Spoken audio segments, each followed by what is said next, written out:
nurse practitioner who spent years taking care of everyone else. And then I realized something one day, that nobody ever prepares us about how to take care of ourselves.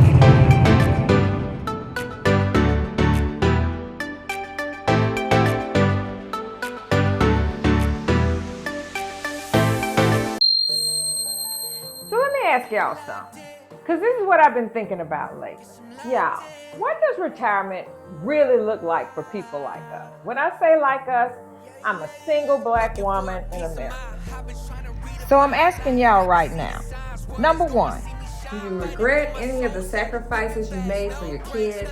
And number two, are you happy with where you are in your life, if you retired already? Now, honestly, I'm just starting to ask these kind of questions. I asked myself, did I actually build the life that I really wanted? Now, do I regret all of the things I gave up to make life better for my children? And who am I outside of what I did? What was it that I was working for? What's the most important things in life? I'm not at the point where I'm trying to chase success every day. I'm kind of at the point where I'm trying to figure out if all of the success was even worth it. I spent a lot of my post years in school, furthering my career, trying to be the best thing that everybody had since sliced rice, trying to prove everybody wrong, and these voices in my head kept telling me they don't believe you yet. So I kept grinding. More school, a doctorate degree, leadership in the hospital, working my way up to sitting in rooms that I never thought, sitting in rooms that I really never, that it took me a while to accept that I belonged in. And once I got there, I didn't want to let that go. So I kept grinding and trying to be the best and waking up earlier than everyone else and going to bed earlier than everyone else and then working 3 times harder than everyone else. And all of that X'd out my personal life. I missed a lot of Christmases. You know, I'm a nurse practitioner and I work in the hospital, so birthdays and grandkids and vacations, and then were few and far between. And I honestly didn't mind missing a bunch of them because in my mind, I felt like I was making a better life for most of the people around me. I once dated this guy who said, you know, one day you're going to wake up and all the stuff you're doing for all the people around you is going to be null and void. These people are going to be adults. They're going to go on with their life and they're going to leave you by yourself. And guess what? He was probably the least educated, but the smartest guy I ever met, and he was right. Now, do I regret all of the things I gave up to make life better for my successful children? Nah. I love seeing them thrive, and I love seeing them have a better life than me. And I love watching them be successful and better than me and taking success to another level. And I'm glad they didn't have it as hard as me. But where does that leave me? Because these people now have their own lives.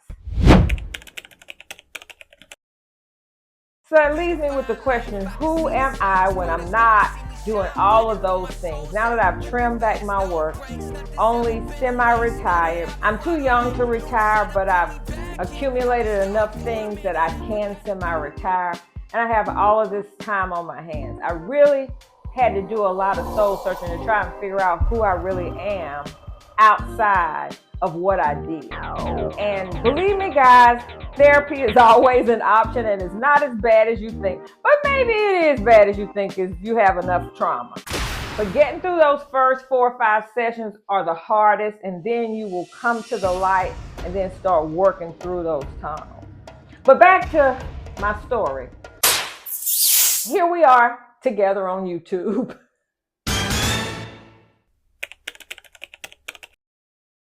So I asked myself, did I actually build the life that I really wanted?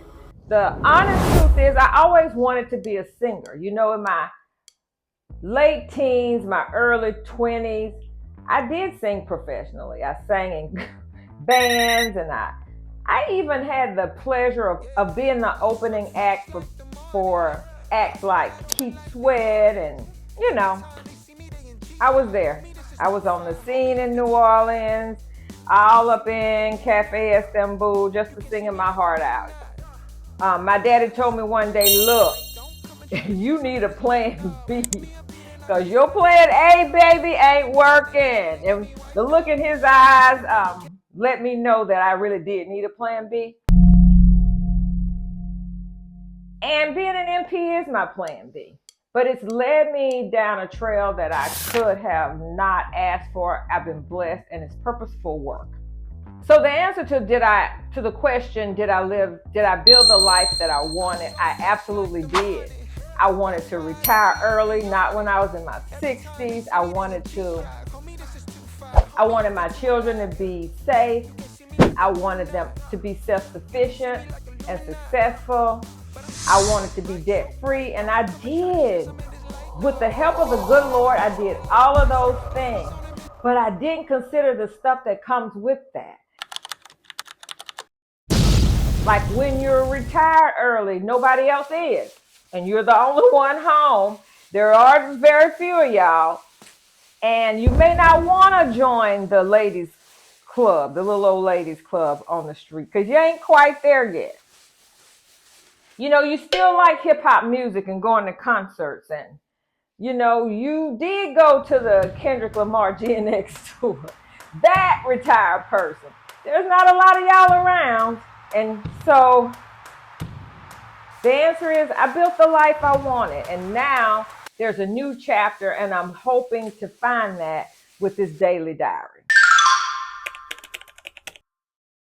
The last question I want to ask myself and you guys to consider: why did I wait till I retired or semi-retired to start choosing myself?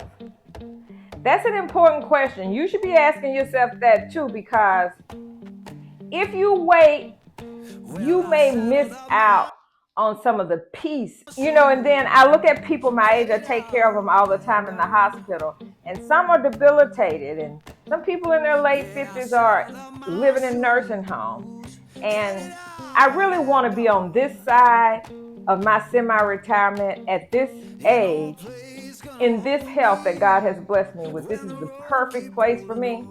I just have to wade the water through to figure out how to fit my new self into my new time.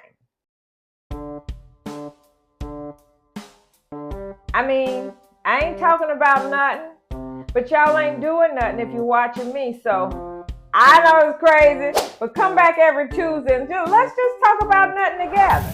I'm not very articulate about political topics, but I do care about the state of politics. I love music. I do purposeful work. I do date sometimes. I love God. I'm a very faith-driven person. I don't want to say I'm very religious.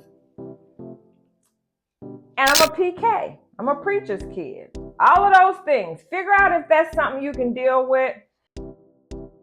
If you've been thinking about any of this stuff too, stay with me. Let's figure it all out together.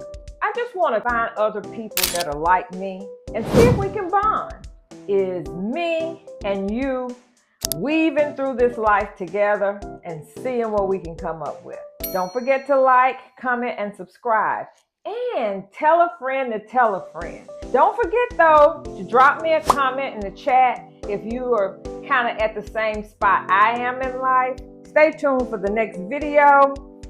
And thanks for visiting me at Dr. P Unfiltered.